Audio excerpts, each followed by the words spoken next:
അപ്പോൾ കല്യാണിയിൽ ആ നോവലിൽ ദാക്ഷായണിയെ കല്യാണം കഴിച്ചു കൊണ്ടുവന്നിട്ട് ആണിക്കാരൻ ചോദിക്കുന്ന ഒരു സാധനം അവൾക്ക് പരിചയപ്പെടുത്തി കൊടുക്കുന്നുണ്ട്. ഇതാണ് നമ്മുടെ നാട്. കല്യാണം കഴിച്ചു കൊണ്ടുവന്നിട്ട് ഭർത്താവിൻ്റെ വീട്ടിലേക്ക് കൊണ്ടുവന്ന് ഭർത്താവ് അദ്ദേഹത്തിൻ്റെ നാടും വീടും അതിൽ അദ്ദേഹത്തിന് പ്രത്യേകിച്ച് ഒരു അന്യത്വം തോന്നില്ല. അവിടെ ഇരിക്കുന്ന ബഹുഭൂരിപക്ഷം സ്ത്രീകളെ സംബന്ധിച്ചിടത്തോളം അത് വളരെ കാലങ്ങൾ കൊണ്ട് അടിച്ചേൽപ്പിക്കപ്പെട്ട ഒരു കാര്യമാണ്. അവർ ജനിച്ചു വളർന്ന വീടും പരിസരവും അവരുടേതല്ല. ഈ യഥാർത്ഥ ജീവിതത്തിലെ ദേശം തന്നെ ആരുടെയാണ്? എൻ്റെ കേരളം എന്ന് പറയുമ്പോൾ ആരുടെ കേരളം? അതുപോലെ തന്നെയാണ് ഇത്. എൻ്റെ കുടുംബം ആരുടെ കുടുംബമാണ്? എൻ്റെ പൊതുവിടം ആരുടെ പൊതുവിടം? അതിനകത്തുനിന്ന് തിരസ്കൃതരാവുന്ന മനുഷ്യരുണ്ട്.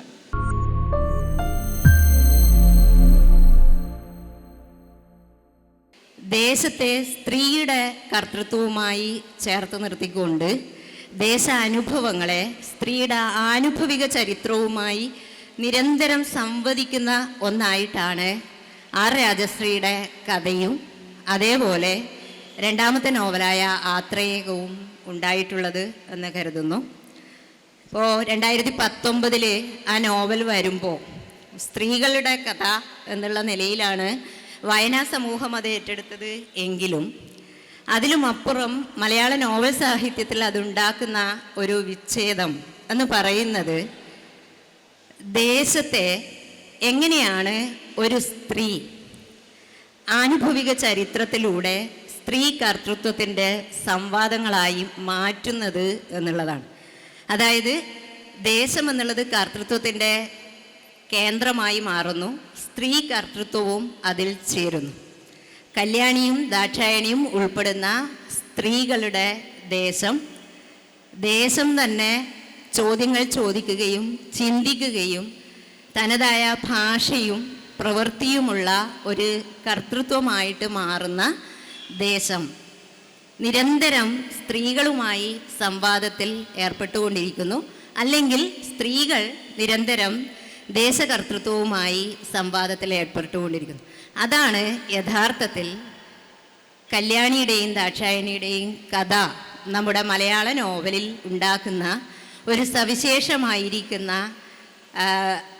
പുതിയൊരു തലത്തിലേക്കുള്ള മുന്നേറ്റം എന്നാണ് മനസ്സിലാക്കുന്നത്. സ്ത്രീയുടെ വൈകാരികത അല്ലെങ്കിൽ സ്ത്രീ സ്വത്വം എന്നൊക്കെ പറയുന്നതിലും അപ്പുറം ആ സ്വത്വങ്ങൾ സംവദിക്കുന്നത് ദേശത്തോടാണ് എന്നുള്ളതാണ്. കഥ കഴിഞ്ഞ് ആത്രേയകത്തിലെത്തുമ്പോൾ ദേശം എന്നുള്ള പലമയുടെ പ്രതിരോധം, നേഷൻ സ്റ്റേറ്റ് എന്നുള്ളതിനോടുള്ള ഒരു ദേശത്തിൻ്റെ പ്രതിരോധം, അതായത് നമ്മൾ ഇന്ന് രാജ്യം അഭിമുഖീകരിക്കുന്ന പല പ്രശ്നങ്ങളോടും സംവദിക്കാവുന്ന തരത്തിലുള്ള ഒരു രാഷ്ട്രീയ വ്യവഹാരമായിട്ട് ദേശം ആത്രേയകത്തിലും രൂപപ്പെടുന്നുണ്ട്. ആത്രേയകം എന്ന നോവൽ പേര് തന്നെ അതാണ് വെളിവാക്കുന്നത്.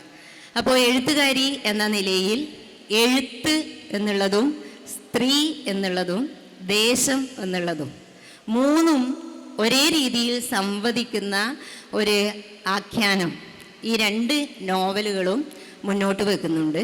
അതിൽ കഥയിലൂടെ കടന്നു പോകുമ്പോൾ ഈ ഒരു ദേശകർത്തൃത്വത്തെ എങ്ങനെയാണ് എഴുത്തിൽ അനുഭവിപ്പിക്കുന്നത്, അല്ലെങ്കിൽ അതിനുള്ള അത്തരത്തിലൊരു ബോധത്തിലേക്ക് എഴുത്തുകാരി എങ്ങനെ കടന്നു വന്നു എന്നുള്ളത് ചോദിച്ചുകൊണ്ട് നമുക്ക് ഈ സംസാരം ആരംഭിക്കാമെന്ന് കരുതുന്നു. ഇപ്പോൾ ഞാനെപ്പോഴും സുഹൃത്തുക്കളോടൊക്കെ പറയുന്നൊരു കാര്യമുണ്ട്.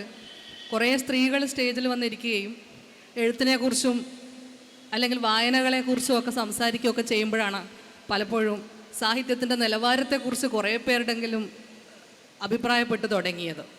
ചില ആൾക്കാർക്കെങ്കിലും സാഹിത്യത്തിൻ്റെ നിലവാരം ഇടിഞ്ഞു പോകുന്നു എന്നുള്ള തോന്നലൊക്കെ ഉണ്ടായി വരുന്നത് ആ ഒരർത്ഥത്തിൽ നല്ലതാണ്. അതൊരു ഡിസ്കഷന് തുടക്കം ഇടുമല്ലോ. ഏതൊരു കാര്യത്തെയും പരാജയപ്പെടുത്താനുള്ള വഴി അതിനെ തമസ്കരിക്കുക എന്നുള്ളതാണ്. പക്ഷെ അതിനെ പോസിറ്റീവായിട്ടായാലും നെഗറ്റീവായിട്ടായാലും എൻഗേജ് ചെയ്യുകയാണെങ്കിൽ ആ വിഷയം നിലവിൽ നിൽക്കും. അപ്പോൾ ആ അർത്ഥത്തിൽ നിലവാരത്തെക്കുറിച്ചുള്ള ചർച്ചകൾ തുടരട്ടെ. ആ കാലത്ത് നിന്നുകൊണ്ടാണ് നമ്മൾ നോവലിനെ കുറിച്ചും അതിനകത്തുള്ള വിഷയങ്ങളെക്കുറിച്ചുമൊക്കെ സംസാരിക്കുന്നത്. എന്തായാലും അങ്ങനെ ഒരു തുറവി രണ്ട് നോവലുകളെയും പരാമർശിച്ചുകൊണ്ട് തന്നതിൽ വളരെ നന്ദി.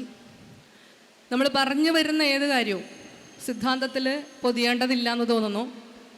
ഏറ്റവും സ്വാഭാവികമായിട്ട് എങ്ങനെയാണ് മനുഷ്യർക്ക് ദേശം അനുഭവപ്പെടുന്നത് എന്നുള്ളതാണ് ഈ രണ്ട് നോവലിലും ഒരേപോലെ ചർച്ച ചെയ്തിട്ടുള്ളൊരു കാര്യം എന്നാണ് അതിൻ്റെ എഴുത്തുകാരി എന്നുള്ള നിലയ്ക്ക് അതിൽ നിന്ന് പുറത്തിറങ്ങി നോക്കുമ്പോൾ എനിക്ക് തോന്നുന്നൊരു കാര്യം.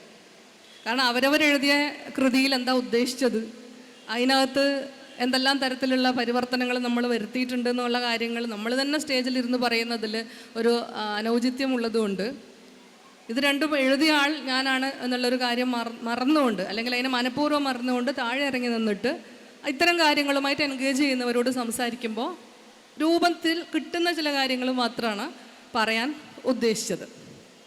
അപ്പോൾ പൊതുവേ നമ്മളെ സംബന്ധിച്ചിടത്തോളം ദേശം എന്ന് പറയുന്നത് ഒരു വലിയ പ്രശ്നഭരിതമായിട്ടുള്ള വാക്കാണ്. അതുകൊണ്ടാണ് ആരുടെ കേരളം എന്നൊക്കെ നമുക്ക് ചോദിക്കേണ്ടി വരുന്നത്. കേരളം നമ്മുടെ മലയാളം നമ്മുടെ മാതൃഭാഷയാണ്, കേരളം നമ്മുടെ ജന്മഭൂമിയാണ് എന്നൊക്കെ പറയുമ്പോൾ ഈ ജന്മഭൂമി, മാതൃഭൂമി തുടങ്ങിയ പദങ്ങൾക്ക് തന്നെയും അത്തരത്തിലൊരു ബിലോങ്ങിങ്നെസ്സിൻ്റെ സ്വഭാവമുണ്ട്. അങ്ങനെയാണ് ഒരു നാഷൻ എന്ന് പറയുന്ന ഒരു സങ്കല്പം തന്നെ ഉണ്ടാകുന്നത്. നമ്മളതിനകത്ത് ഉൾക്കൊള്ളുന്നു എന്ന് പറയുന്ന ഒരു ബോധമാണ് ശരിക്കും നാഷൻ എന്ന് പറയുന്ന ഒരു കൺസെപ്റ്റ് ഉണ്ടാക്കിയെടുക്കുന്നത്. പക്ഷെ നമ്മൾ ഉൾക്കൊള്ളുന്നില്ല എന്നുള്ള ബോധമുള്ള മനുഷ്യരെ എന്താണ് ചെയ്യേണ്ടത്? അങ്ങനെയുള്ള ബോധമുള്ള മനുഷ്യരില്ലേ? അതിപ്പോൾ എഴുത്തിൻ്റെ എല്ലാ മണ്ഡലങ്ങളിലും അല്ലെങ്കിൽ നമ്മുടെ സാമൂഹിക ജീവിതത്തിൻ്റെ എല്ലാ മണ്ഡലങ്ങളിലും ഉന്നത വിദ്യാഭ്യാസ മേഖലകളിലുമൊക്കെ ഈ ഇടങ്ങളൊന്നും നമ്മുടേതല്ല എന്നുള്ള ബോധ്യമുള്ള ഒരു വിഭാഗം പേരെങ്കിലും ഉണ്ട്. ഉന്നത വിദ്യാഭ്യാസ മേഖലകളിൽ നിന്ന് പുറന്തള്ളപ്പെട്ടു പോകുന്ന ആൾക്കാരുണ്ട്, മുഖ്യധാരകളിൽ നിന്ന് ഇപ്പോഴും പുറന്തള്ളപ്പെട്ടു പോകുന്ന ആൾക്കാരുണ്ട്. അപ്പോൾ അവരെക്കുറിച്ചും കൂടി ആലോചിക്കുക എന്നുള്ളത് എഴുത്തിൻ്റെയും വായനയുടെയും ഒരു ലക്ഷ്യമായിട്ട് ഞാൻ കരുതുന്നുണ്ട്.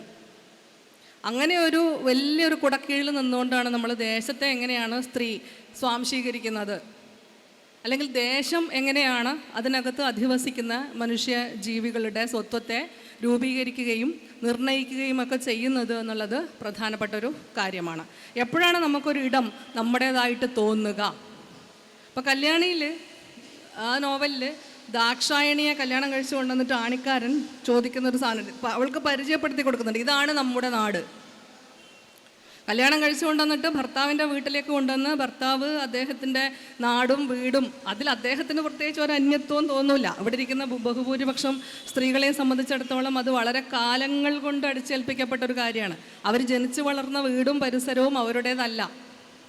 ഇപ്പോഴാണ് നമ്മൾ ഈ 2025 വിവാഹിതരായി പോകുന്ന പെൺകുട്ടികൾക്ക് തിരിച്ചു വരുമ്പോൾ അവരുടെ വീട്ടിലൊരു മുറി വേണം നമ്മൾ പറയാൻ തുടങ്ങിയത്, അത് ഇൻസിസ്റ്റ് ചെയ്ത് പറയാൻ തുടങ്ങിയത്. നമ്മളെല്ലാവരും, എൻ്റെയൊക്കെ തലമുറ കല്യാണം കഴിഞ്ഞ് പോകുന്നതിന് മുമ്പും പോയി കഴിഞ്ഞതിന് ശേഷവും സ്വന്തം വീട്ടിൽ മുറികളൊന്നും നീക്കി വയ്ക്കപ്പെട്ടവരല്ല. കാരണം അവർക്കവിടെ മുറികളില്ലായിരുന്നു. ഇപ്പം മുറി വേണം, തിരിച്ചു വരാൻ പെണ്ണിനൊരിടം വേണം എന്നുള്ള രീതിയിൽ നമ്മൾ പറയുന്നു. അതെപ്പോഴാണ് പറയേണ്ടി വരുന്നത്? എന്തുകൊണ്ടാണത് പറയേണ്ടി വരുന്നത്? അതായത് സ്ത്രീയെ സംബന്ധിച്ചിടത്തോളം അവൾക്ക് സ്വന്തം വീട്ടിലൊരു ഇടം വേണം എന്ന് ആവശ്യപ്പെടേണ്ടി വരുന്നത് എന്തുകൊണ്ടാണ്? അപ്പോൾ അങ്ങനെയാണെങ്കിൽ ആ ഇടം എങ്ങനെയാണ് അവളുടെ ഇടമായിരുന്നത്? ആ ഇടത്തെ സ്വാംശീകരിക്കണോ ചേർത്ത് നിർത്തണോ എന്നുള്ളത് അവളുടെ ഒരു സമസ്യയേ ആയിരുന്നില്ല. അത് അത്തരം കാര്യങ്ങളെക്കുറിച്ച് അടിച്ചേൽപ്പിക്കപ്പെട്ട ഒരു മറവിയുമായിട്ടാണ് സ്ത്രീകളുടെ ഒരു തലമുറ അല്ലെങ്കിൽ ഇതുവരെയുള്ള തലമുറകൾ ജീവിച്ചു വന്നത്. അപ്പം ഇതെങ്ങനെയുണ്ട് നമ്മുടെ വീട്, എങ്ങനെയുണ്ട് നമ്മുടെ നാട് എന്ന് ആണിക്കാരൻ ദാക്ഷായണിയോട് ചോദിക്കുമ്പം ഇതാ നാട് എന്നാണ് അവൾ ചോദിക്കുന്നത്. ഇതാണോ നാട്? അപ്പം എങ്ങനെയാണ് നമ്മളൊരു നാടിനെ കാണുന്നത്? എങ്ങനെയാണ് ഒരു ദേശം എന്ന് പറയുന്നത് ഒരു മനുഷ്യജീവിയെ നിയന്ത്രിക്കുന്നത്? അപ്പോൾ നമ്മൾ ഒറ്റ ഉദാഹരണത്തിലേക്ക് തന്നെ പോവാം. മറ്റുള്ളവരെ കാര്യം പറയുമ്പോഴാണല്ലോ ഇത് മുറിവേൽപ്പിക്കുന്നതും പൊള്ളുന്നതും ഒക്കെ ആകുന്നത്. സ്വന്തം അനുഭവം പറയുമ്പം പ്രശ്നമില്ലല്ലോ. എങ്ങനെയാണ് ഒരു ദേശം, അതിൻ്റെ ലാൻഡ്സ്കേപ്പ്, മനുഷ്യപ്രകൃതികളെ നിർണ്ണയിക്കുന്നത് എന്നുള്ള ചെറിയൊരു ഉദാഹരണത്തിലൂടെ പറയാം. അപ്പം അത് ക്ലിയർ ആവുമെന്ന് തോന്നുന്നു. അതായത് എനിക്ക് സ്ഥലം വാങ്ങിക്കാൻ വേണ്ടിയിട്ട് ഒരു ആലോചനയുണ്ടായിരുന്നു. കുറച്ച് സ്ഥലം വാങ്ങിക്കണം. അപ്പോൾ ഏത് തരത്തിലുള്ള സ്ഥലം വാങ്ങണം? അപ്പോൾ ഇതിനു വേണ്ടി ഇറങ്ങി പുറപ്പെട്ടപ്പോൾ ഇതിന് എൻ്റെ അച്ഛനമ്മമാർ എൻ്റെ കൂടെ ഉണ്ട്. അച്ഛന് ഇഷ്ടപ്പെടുന്ന സ്ഥലം അമ്മയ്ക്ക് ഇഷ്ടപ്പെടില്ല, അമ്മയ്ക്ക് ഇഷ്ടപ്പെടുന്ന സ്ഥലം അച്ഛനും ഇഷ്ടപ്പെടില്ല. ഇതൊരു നിസ്സാര പ്രശ്നമാണ്. പക്ഷേ ഞാൻ അവരുടെ ചോയ്സ് ശ്രദ്ധിച്ചു. ഒരാൾക്ക് നല്ല ചെങ്കുത്തായിട്ടുള്ള ഉണങ്ങിയ ഉയരത്തിൽ തെങ്ങുകളും മരങ്ങളും ഉള്ള ലേശം ഇരുട്ടടച്ച ഭൂപ്രകൃതിയുള്ള നല്ലപോലെ ആഴത്തിൽ കുഴിച്ചാൽ മാത്രം വെള്ളം കിട്ടുന്ന സ്ഥലമാണ് ഇഷ്ടം. അതാണ് അദ്ദേഹത്തിൻ്റെ സ്ഥലം. സ്ഥലം എന്ന് പറയുന്ന കൺസെപ്റ്റ് മൂപ്പരിൽ അങ്ങനെയാണുള്ളത്. മറ്റേ കക്ഷിക്ക് ചേമ്പ്, ചേന, വാഴ, കപ്പ, പിന്നെ കാന്താരി, ചെറിയ ചെറിയ പച്ചക്കറികൾ, ഇത്തരത്തിലുള്ള സാധനങ്ങൾ വളരുന്ന അത്യാവശ്യം ഇളക്കിയാൽ ഇളകുന്ന മണ്ണ്, വളരെ കുറച്ച് മാത്രം ആഴത്തിൽ കുഴിച്ചാൽ വെള്ളം കിട്ടുന്ന കിണർ, ദൂരെ നോക്കിയാൽ അത്യാവശ്യം ഒരു വയൽ ഉണ്ടാവണം, വയൽ കാണാൻ പറ്റണം, നല്ല തെളിച്ചമുള്ള ആകാശം, ഉയരം കുറഞ്ഞ മരങ്ങൾ, ഇതൊക്കെയാണ് അവരുടെ സ്ഥലസങ്കല്പം. അന്നേരമാണ് എനിക്ക് ഒരു കാര്യം മനസ്സിലായത്. 50 വർഷം ഒന്നിച്ച് ജീവിച്ച ദമ്പതിമാരുടെ ഇടയിലുള്ള ഒരു കലക്കം ഇതാണ്. എങ്ങനെ ആ സ്ഥലം അവരെ രൂപീകരിച്ച് കഴിഞ്ഞു. സ്ഥലത്തെക്കുറിച്ചുള്ള ആ സ്ഥലമാണ് ശരിക്കും മനുഷ്യരുടെ ദേശം. സ്ത്രീയെ സംബന്ധിച്ചിടത്തോളം അതിനകത്തോട്ടൊരു തുറവിയില്ല. പക്ഷെ പുരുഷന് വീണ്ടും കുറച്ച് സാമൂഹിക ഇടപെടലുകളും ഒക്കെ ആയിട്ട് അവൻ്റെ ലോകം കുറച്ചുകൂടി ഒന്ന് വികസിക്കുന്നുണ്ട്. പക്ഷെ ഞാൻ പറഞ്ഞത് ആ ഒരു ബേസിക് കൺസെപ്റ്റിനെ കുറിച്ചാണ്. സ്ഥലത്തെക്കുറിച്ച് 2 പേരും ധരിച്ചു വച്ചിരിക്കുന്ന ധാരണകൾ വ്യത്യസ്തമാണ്. ആ അഭിപ്രായ വ്യത്യാസം അവരുടനീളം പിന്തുടരുന്നുണ്ട്. ഇത് നമുക്ക് വളരെ സൂക്ഷ്മമായി നിരീക്ഷിച്ചാൽ മാത്രമേ മനസ്സിലാവുള്ളൂ. അതുകൊണ്ടാണ് ദാക്ഷായണി കല്യാണം കഴിച്ച് പോകുന്ന സമയത്ത് അവൾക്ക് കാലിൽ മണ്ണ് പറ്റുന്നു. വീട് നിറയെ മണലിൻ്റെ പൊടിയാണ്. എത്ര അടിച്ചു വാരിയിട്ടും വൃത്തിയാവുന്നില്ല. എന്നെ സംബന്ധിച്ചിടത്തോളം അനുഭവം ഉണ്ടായിട്ടുണ്ട്. ഞാൻ യാത്ര ചെയ്ത് പോകുന്ന ഒരു ഘട്ടം കഴിഞ്ഞ് കഴിഞ്ഞാൽ നല്ല ഉറച്ച മണ്ണ് വരും. ആ ഉറച്ച മണ്ണുള്ളതാണ് എന്നെ സംബന്ധിച്ചിടത്തോളം ഭൂമി. ഉറച്ച മണ്ണുള്ളതാണ് ഞാൻ വിചാരിക്കുന്ന എൻ്റെ നാട്, എൻ്റെ ദേശം. കാരണം പറശ്ശിനിക്കടവിൻ്റെ ലാൻഡ്സ്കേപ്പ്, പറശ്ശിനിക്കടവിലെ മണ്ണിൻ്റെ സ്വഭാവം, പറശ്ശിനിക്കടവിലെ ആഴമുള്ള കിണർ, ഇത് മറ്റൊരു സ്ഥലത്ത് പോയി നോക്കിക്കഴിഞ്ഞാൽ അവിടെ തൊട്ടടുത്ത് കിടക്കുന്ന പാപ്പനശ്ശേരി, അഴീക്കോട് പ്രദേശങ്ങൾ, അവിടെ മണലാണ്, വയൽ ഉണ്ടടുത്ത്, കിണറ്റിലെ വെള്ളത്തിന് രുചിമാറ്റമുണ്ട്, അന്തരീക്ഷം മാറ്റമാണ്. ഞാൻ ഉദ്ദേശിച്ചത് അത്രയും സൂക്ഷ്മമായ രീതിയിൽ നാം ജീവിക്കുന്ന ഒരു ഭൂപ്രദേശം നമ്മളിൽ അലിയുന്നുണ്ട്. അങ്ങനെയാണെങ്കിൽ ആ ദേശം സ്വാംശീകരിച്ച് വെച്ചിരിക്കുന്ന ചരിത്രവും അതിൻ്റെ രാഷ്ട്രീയവും ഒക്കെയും എന്തുകൊണ്ട് ഈ മനുഷ്യരിൽ പ്രതിഫലിക്കാതിരിക്കില്ല? അതിന് വളരെ കൃത്യമാണ്. ഈ ഒരു ഭൂമിയെ നമ്മൾ ടേസ്റ്റ് ചെയ്യുന്നുണ്ട്, ആ ഭൂമിയെ നമ്മൾ മണക്കുന്നുണ്ട്, അതിനെ നമ്മൾ തൊടുന്നുണ്ട്, അതിനെ നമ്മൾ അനുഭവിക്കുന്നുണ്ടെങ്കിൽ അത്രയും തന്നെ ആഴത്തിൽ ഈ രാഷ്ട്രീയവും ചരിത്രവും നമ്മുടെ ഭാഗമാകുന്നുണ്ട്. അപ്പോൾ എങ്ങനെയാണ് സ്ത്രീകൾ ആ ദേശത്തിൻ്റെ ചരിത്രത്തിൻ്റെയും സംസ്കാരത്തിൻ്റെയും രാഷ്ട്രീയത്തിൻ്റെയും ഉടമസ്ഥരല്ലാതിരിക്കുന്നത്? അവൾക്ക് എന്തുകൊണ്ടാണ് ചൂലുകൊണ്ട് ആ ദേശത്തിൻ്റെ ചരിത്രം എഴുതേണ്ടി വരുന്നത്? എപ്പോഴാണ് പുരുഷൻ മാത്രം അധികാരത്തിൽ നിർത്തിയിരിക്കുന്ന, അല്ലെങ്കിൽ പുരുഷൻ്റെ അധികാരത്തിൻ്റെ ചോട്ടിൽ നിൽക്കുന്ന ഒന്നായിട്ട് ദേശം മാറുന്നത്? അതുകൊണ്ടാണ് ആ ചോദ്യം ചോദിക്കേണ്ടത്, ആരുടെ ദേശത്തെക്കുറിച്ചാണ് നിങ്ങൾ സംസാരിക്കുന്നത്? നോവലിലെ ദേശം, അല്ലെങ്കിൽ പോട്ടെ, ഈ യഥാർത്ഥ ജീവിതത്തിലെ ദേശം തന്നെ ആരുടെയാണ്? എൻ്റെ കേരളം എന്ന് പറയുമ്പോൾ ആരുടെ കേരളം? അതുപോലെ തന്നെയാണ് ഇത്. എൻ്റെ കുടുംബം ആരുടെ കുടുംബമാണ്? എൻ്റെ പൊതുവിടം ആരുടെ പൊതുവിടം? അതിനകത്തുനിന്ന് തിരസ്കൃതരാവുന്ന മനുഷ്യരുണ്ട്. ഇത് ദാക്ഷായണിക്ക് അവളുടെ കണ്ണൂരിൽ നിന്ന് കൊല്ലത്തേക്ക് പോകുമ്പം തോന്നുന്ന ഒരു അപരിചിതത്വം, എൻ്റെ അല്ല എന്ന് പറയുന്ന ഒരു ബോധ്യം അതേപോലെ പിന്തുടരുന്നുണ്ട് ആത്രേയകത്തിൽ നിരമിത്രൻ എന്ന് പറയുന്ന കഥാപാത്രം. അയാളുടേതല്ലാത്തൊരു സ്ഥലത്താണ് അയാൾ നിൽക്കുന്നത്. അയാളല്ലാത്തതിനെ അയാളാണ് എന്ന് സ്ഥാപിക്കാൻ ശ്രമിക്കുന്ന ഒരു മുഴുവൻ സ്റ്റേറ്റിനോടും ഒരു മുഴുവൻ വ്യവസ്ഥയോടുമാണ് അയാൾ പൊരുതുന്നത്. അയാൾ ആണാവണം എന്നുള്ളതാണ് സ്റ്റേറ്റിൻ്റെ ആവശ്യം. പക്ഷെ അയാൾ അതല്ല. ഒരു സ്ത്രീ ആവണം എന്ന് കരുതാൻ അയാൾക്ക് സാധിക്കുന്നില്ല. ആണിനും പെണ്ണിനും ഇടയിൽ, ഈ 2 സ്വത്വങ്ങൾക്കിടയിൽ ഊഞ്ഞാലാടുന്ന മനുഷ്യൻ എന്നുള്ള നിലയ്ക്കാണ് അയാൾ നിലനിൽക്കുന്നത്. അതുകൊണ്ട് തന്നെ അയാൾക്കും ആ ചോദ്യം ചോദിക്കേണ്ടി വരും. ഏത് ദേശത്താണ്, ഏത് ദേശത്തെക്കുറിച്ചാണ്, അല്ലെങ്കിൽ ഏത് ദേശത്തിൻ്റെ അഭിമാനമാണ് താൻ സംരക്ഷിക്കേണ്ടത്?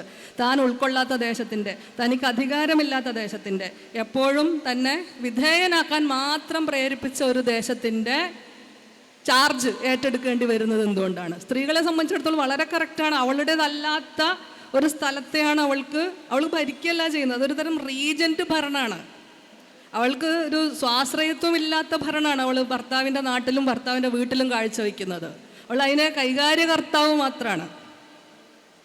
പഴയ തിരുവിതാംകൂർ രാജവംശങ്ങളിൽ അധികാരി ആയിട്ട് വരാൻ പിന്തുടർച്ചക്കാരില്ലെങ്കിൽ കുട്ടി ഭരണത്തിലെത്തുന്നത് വരെ ഒരു ഏജൻസി ഭരണമുണ്ട്. അതേപോലെ റീജൻ്റായിട്ടൊക്കെ ഭരിക്കുക, ചാർജ് ഏറ്റെടുക്കുക കുടുംബത്തിൻ്റെ, മറ്റേ ആൾക്ക് കൈമാറുക. അതുവരെ അവിടെ സമർപ്പിക്കപ്പെടുന്ന ഒരു വലിയ മനുഷ്യാധ്വാനമുണ്ട്, മൂല്യമില്ലാത്ത പ്രതിഫലമില്ലാത്ത അധ്വാനമുണ്ട്.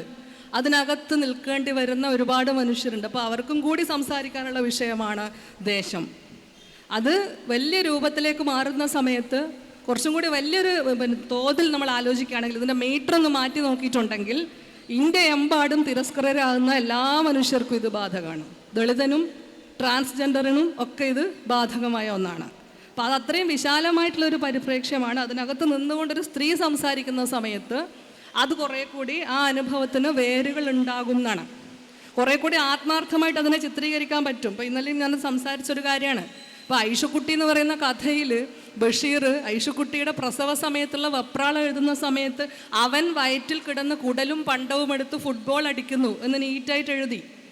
അത് പുരുഷൻ ഒരു സ്ത്രൈണാനുഭവത്തെ ആവിഷ്കരിച്ചതാണ്. പക്ഷെ അങ്ങനെയല്ല ഒരു സ്ത്രീ ആ സ്ത്രൈണാനുഭവത്തെ ആവിഷ്കരിക്കുക. എനിക്ക് ഓർമ്മ വരുന്നത് ഇന്നലെയോ മിനിഞ്ഞാന്നോ മറ്റോ ഫേസ്ബുക്കിൽ കണ്ടിട്ടുള്ള ഒരു പോസ്റ്റാണ്. ഷബ്ന എന്ന് പറയുന്നൊരു കുട്ടി എഴുതിയിട്ടുള്ളത്. അവളുടെ 3ാമത്തെ പ്രസവത്തെക്കുറിച്ച് എഴുതിയിട്ടുള്ളൊരു പോസ്റ്റാണ്. എങ്ങനെയാണ് പ്രസവം എന്ന് പറയുന്ന ഒരു സ്ത്രൈണാനുഭവത്തെ ഒരേ സമയം നർമ്മം കലർത്തിയും അതേസമയം ഏറ്റവും ജെനുവിനായും എഴുതാൻ പറ്റുന്നത് എന്നുള്ളതിൻ്റെ ഉദാഹരണമാണ് ആ കുറിപ്പ്. അത് സ്ത്രീ എഴുതുന്നതും പുരുഷൻ എഴുതുന്നതും വ്യത്യസ്തമാണ്. ദേശത്തെക്കുറിച്ചുള്ള സ്ത്രീയുടെ കുറിപ്പുകൾ, ദേശത്തെക്കുറിച്ചുള്ള ട്രാൻസ്ജെൻഡറിൻ്റെ കുറിപ്പുകൾ, ദേശത്തെക്കുറിച്ചുള്ള ദളിതരുടെ കുറിപ്പുകൾ ആ അർത്ഥത്തിൽ തന്നെ സ്വയം പര്യാപ്തമാകുന്നുണ്ട്. കാരണം ഈ ദേശ സ്വത്വം എന്ന് പറയുന്നത് സ്ത്രീയെ സംബന്ധിച്ചിടത്തോളം പുനരാലോചിക്കപ്പെടേണ്ടതും പുനർവിന്യസിക്കപ്പെടേണ്ടതുമായ ഒരു വലിയ സംജ്ഞയാണ്. ദേശം അനുഭവിക്കുന്നത് സ്ത്രീയും പുരുഷനും അല്ലെങ്കിൽ അതുപോലെ ഉള്ള നാനാവിധ ലിംഗഭേദങ്ങളും പലതാണ് എന്നുള്ളതാണ് ഇപ്പോൾ രാജശ്രീ പറഞ്ഞ കാര്യം. അതായത് അതുവരെ നമ്മൾ കണക്കാക്കിയിരുന്ന ഒരു സങ്കല്പത്തെ ഏറ്റവും സൂക്ഷ്മമായൊരു തലത്തിൽ വെച്ച് അപഗ്രഥിക്കുക എന്നോ അതിൻ്റെ വേരിലേക്ക് ഇറങ്ങിച്ചെന്നുകൊണ്ടുള്ള ഒരു ആവിഷ്കാരം എന്നുള്ള നിലയിലാണ് ദേശം സ്ത്രീയുടെ അനുഭവവുമായി ബന്ധപ്പെടുത്തിക്കൊണ്ട് കഥയിൽ കാണാൻ കഴിയുന്നത് എന്നുള്ളതാണ്. അപ്പോൾ അതിൻ്റെ കാരണം പറഞ്ഞു കഴിഞ്ഞു. അതായത് ഒരു പുരുഷൻ അനുഭവിക്കുന്ന ദേശത്തിൻ്റെതായ അധികാരവും ദേശത്തിൻ്റെതായ സ്വത്വവും ദേശാനുഭവവും അല്ല സ്ത്രീയുടേതായിട്ടുള്ള ജീവിതത്തിൽ ഉണ്ടാകുന്നത്. അതുകൊണ്ട് തന്നെ ആയിരിക്കാം കല്യാണിയും ദാക്ഷായണിയും ഉൾപ്പെടുന്ന അല്ലെങ്കിൽ അവർ ഉൾച്ചേരുന്ന ഒരു സ്ത്രീ സമൂഹത്തിൻ്റെ ദേശത്തെക്കുറിച്ച് അതിൻ്റെ ഏറ്റവും സൂക്ഷ്മമായ തലത്തിൽ, അതായത് ഡാറ്റാ ബാങ്കുകളാകുന്ന സ്ത്രീകൾ, ഡാറ്റാ ബാങ്ക് ആകുന്ന സ്ത്രീ എന്നാണ് കല്യാണിയെ വിശേഷിപ്പിക്കുന്നത്. കല്യാണിയുടെ ഉള്ളം കയ്യിൽ നിവരുന്നതാണ് ദേശം. അപ്പോൾ അങ്ങനെ ദേശത്തെ കൈമുതലായിരിക്കുന്ന അല്ലെങ്കിൽ ആ ഒരു ശരിക്കും പറഞ്ഞാൽ ഒരു സാംസ്കാരിക മൂലധനം എന്ന് വേണമെങ്കിൽ പറയാവുന്ന ഒരു മൂല്യം ഉള്ള ഒരു സ്ത്രീകളായിട്ട് കല്യാണിയെയും ദാക്ഷായണിയെയും കാണാം. അങ്ങനെയല്ലാത്ത സ്ത്രീകളും ആ നോവലിൽ ഉണ്ട്.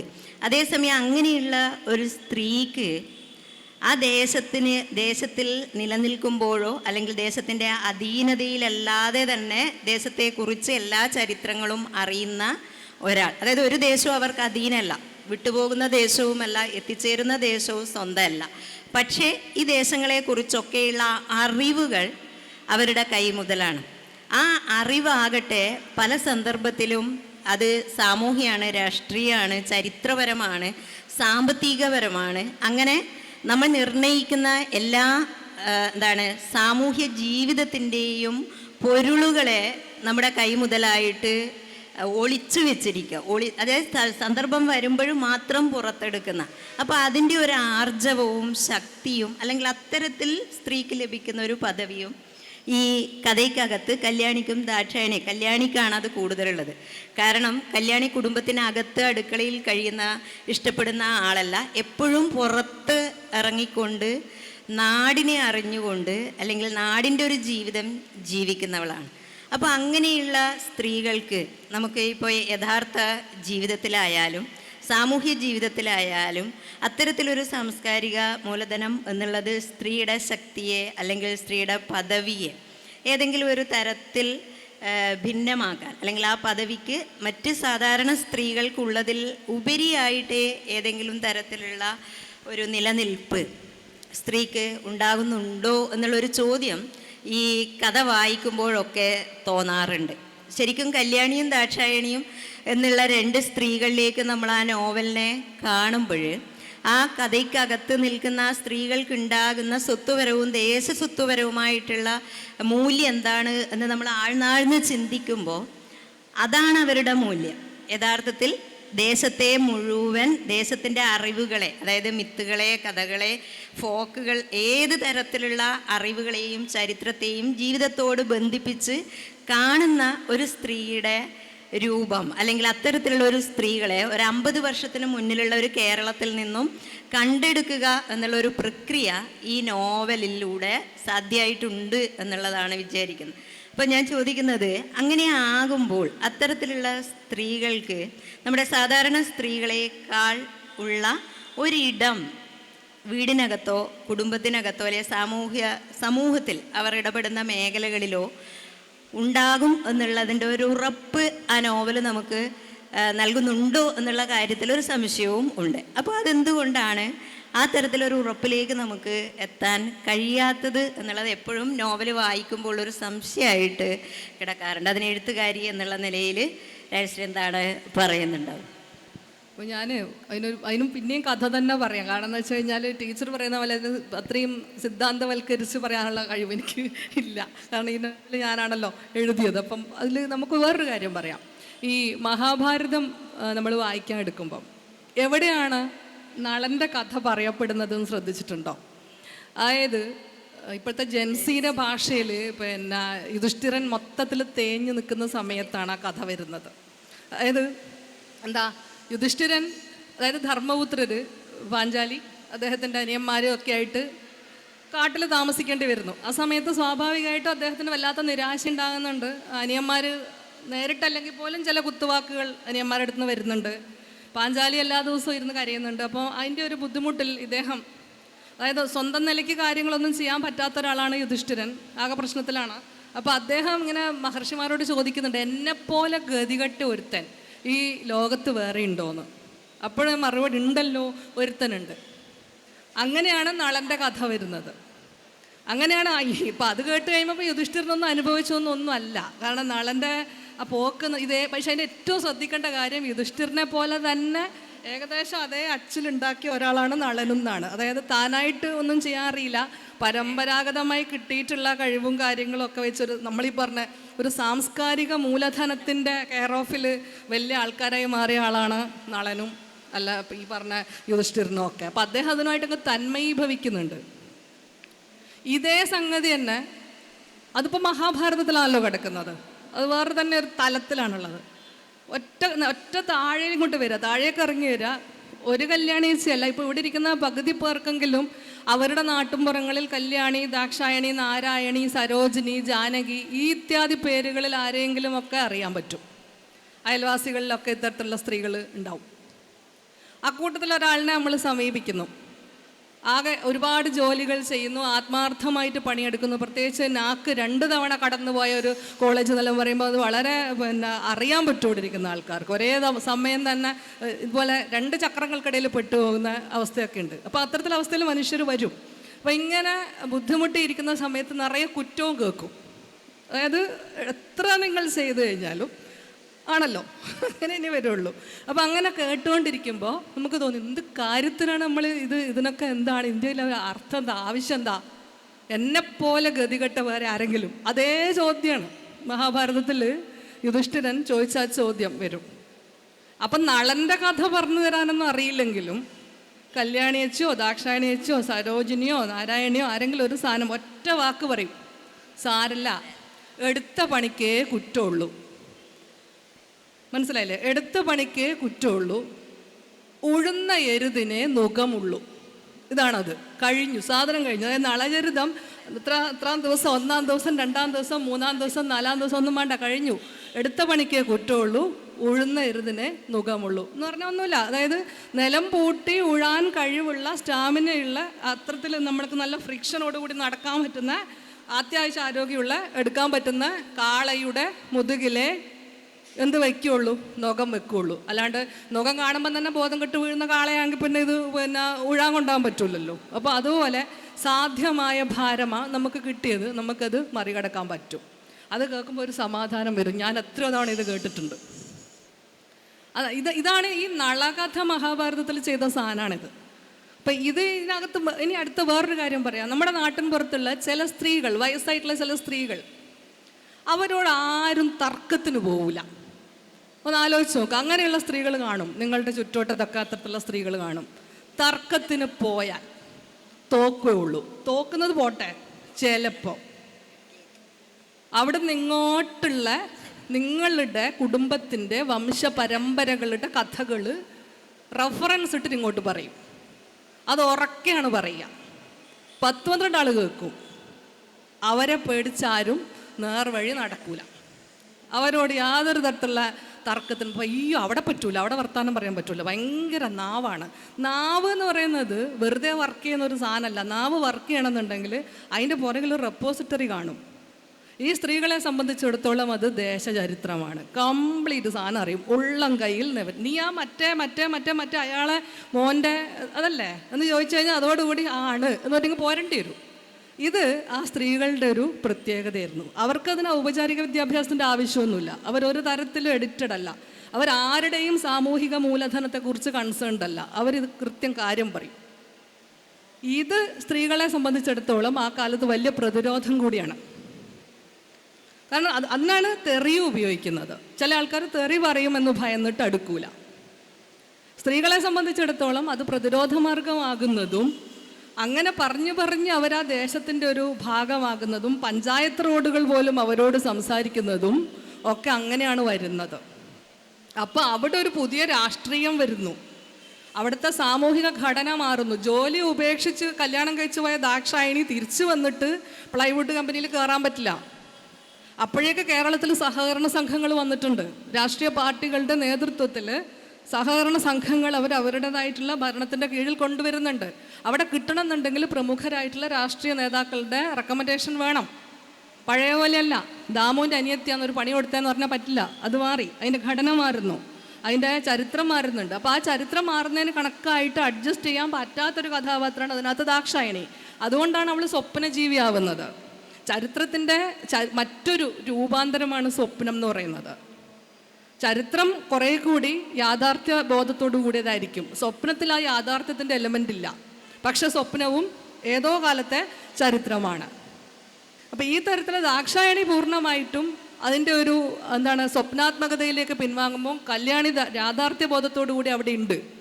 ആ യാഥാർത്ഥ്യ ബോധം കാരണമാണ് അവൾ ചെരുപ്പ്, അതായത് ഒരു കുടുംബഘടനയിൽ ഒരു പുരുഷൻ ഉണ്ടെങ്കിൽ സാമൂഹികമായിട്ട് അവൾക്ക് കിട്ടാവുന്ന, അതായത് സംരക്ഷകനായിട്ടുള്ളൊരു പുരുഷൻ ഉണ്ടെങ്കിൽ അവൾക്ക് കിട്ടാവുന്ന ഒരു പ്രതിരോധം കണക്കിലെടുത്തുകൊണ്ട്, അവൾക്ക് കിട്ടാവുന്ന ഒരു കാവൽ, ഒരു സുരക്ഷിതത്വം കണക്കിലെടുക്കുന്നത് കൊണ്ടാണ് കല്യാണി ഒരു ചെരുപ്പ് കൊണ്ടുവന്ന് വീടിൻ്റെ മുന്നിൽ വെക്കുന്നത്. അത് വലിയ കുഴപ്പത്തിലേക്കാണ് പോകുന്നത്. കാരണം ആ ചെരുപ്പിൻ്റെ ഉടമസ്ഥനായ ഒരുത്തൻ കല്യാണിയുടെ ഉടമസ്ഥതയിലില്ല എന്ന് ദേശത്തിന് അറിയാവുന്നത് കൊണ്ടാണ് അത് ഇഷ്യൂ ആകുന്നത്. പിന്നീട് അതൊരു രാഷ്ട്രീയ നേട്ടത്തിന് വേണ്ടി ഉപയോഗിക്കപ്പെടുന്നുണ്ട്. അപ്പം ഈ തരത്തിൽ അങ്ങോട്ടും ഇങ്ങോട്ടും കണക്റ്റഡ് ആയിട്ടുള്ള അവിടെ ജീവിക്കുന്ന മനുഷ്യരുടെ സ്വത്വത്തോടും അവരുടെ ജീവിതാനുഭവങ്ങളോടും ഇഴപിരിയാത്ത രീതിയിൽ ഒരർത്ഥത്തിൽ കർണൻ്റെ കവചം പോലെയൊക്കെ അങ്ങനെ ചേർന്ന് കിടക്കുന്ന ഒരു ബൈബാത്ത് കിട്ടിയിട്ടുള്ള ഒന്നാണ് ആ മനുഷ്യർക്ക് ദേശവും സ്വത്വവുമൊക്കെ. അപ്പോൾ സ്ത്രീകളെ സംബന്ധിച്ചിടത്തോളം ഇത് അവരുടെ സാമ്പത്തികമായിട്ടുള്ള ഒരു സ്വയംനിർണയാവകാശത്തിലേക്ക് കണക്ട് ചെയ്യാൻ പറ്റിയാൽ മാത്രമേ, അല്ലെങ്കിൽ അറിവിൻ്റെ ഒരു കുത്തക എന്ന് പറഞ്ഞിട്ടില്ലെങ്കിലും അറിവിൻ്റെ ഒരു നിയന്ത്രണാധികാരം സ്ത്രീക്ക് ഉണ്ടാവുക എന്ന് പറയുന്നതും പ്രധാനമാണ്. കല്യാണിയിൽ അത് സാമ്പത്തികാധികാരമാണ്. പക്ഷേ ആത്രേയകത്തിലേക്ക് വരുമ്പം ഇളയിൽ അത് ജ്ഞാനത്തിൻ്റെ അധികാരമാണ്. അവൾ അറിവിൻ്റെ അധികാരിയാണ്. അതുകൊണ്ടാണ് ദേശം ഷിഫ്റ്റ് ചെയ്യുമ്പോഴും അവൾ പിടിച്ചു നിൽക്കുന്നത്. ആത്രേയകം എന്ന് പറയുന്ന ദേശത്ത് അവൾ കുടുങ്ങിപ്പോകുന്നില്ല, അവൾ കടക്കുകയാണ് അപ്പുറത്തേക്ക്. അതായത് മനുഷ്യരുടെ അനുഭവങ്ങളുമായിട്ട് അവൾ വളരെ വളരെ റിലേറ്റഡ് ആണ്. അവളുടെ കയ്യിലുള്ള അറിവിനെക്കുറിച്ച് അവൾക്ക് നല്ല മതിപ്പുണ്ട്. ആ മതിപ്പിൻ്റെ ബലത്തിലാണ് അവൾ അവിടെ നിൽക്കുന്നത്. അവളുടെ വ്യക്തിപരമായ നഷ്ടങ്ങളെ, പ്രണയത്തെ ഒക്കെയും ബലി കഴിച്ചുകൊണ്ട് ആ ജ്ഞാനത്തിൻ്റെയും അതിൻ്റെ പ്രയോഗത്തിൻ്റെയും രണ്ടിൻ്റെയും വിജയത്തിലുമൊക്കെ ആഹ്ലാദിക്കുന്ന ഒരു സ്ത്രീയായി മാറിക്കൊണ്ട് അവളവിടെ നിൽക്കുന്നുണ്ട്. അത് ജ്ഞാനാധികാരം കയ്യിലുള്ളത് കൊണ്ടാണ്. മറ്റിടത്ത് സാമ്പത്തിക അധികാരവും ദേശത്തിൻ്റെ ചരിത്രത്തിൻ്റെ മുകളിലുള്ള അധികാരവും കയ്യിലുള്ളത് കൊണ്ടാണ് അതിനകത്തെ സ്ത്രീകൾ പിടിച്ചു നിൽക്കുന്നത്. ഇത്തരത്തിലുള്ള അധികാരങ്ങളില്ലാത്തവരാണ് ചെതറിപ്പോവുക. അത്തരത്തിൽ എവിടെയും വേരുകളില്ലാതിരിക്കുന്നവരെ സംബന്ധിച്ചിടത്തോളം അവർക്ക് ആത്രേയകമായാലെന്താ, പാഞ്ചാലമായാലെന്താ, കണ്ണൂരായാലെന്താ, കൊല്ലമായാലെന്താ, ഇതാണത്. അതിനകത്തേക്ക് ആ ഒരു ദേശത്തിനകത്തേക്ക്, ആത്രേയകം ഒരു സാങ്കല്പിക ദേശമാണ്, അങ്ങനെ ഒരു ദേശമില്ല. പക്ഷെ എന്നാൽ പോലും സ്ത്രീകളെ സംബന്ധിച്ചിടത്തോളം അവർ ഒരുപാട് സാങ്കല്പിക ദേശത്തിൽ പുലരുന്നവരും കൂടിയാണ്. അവർ വിചാരിക്കുന്നത് അവർ നടന്നു പോകുന്ന ആ ഭൂമി അവരുടേതാണെന്നാണ്.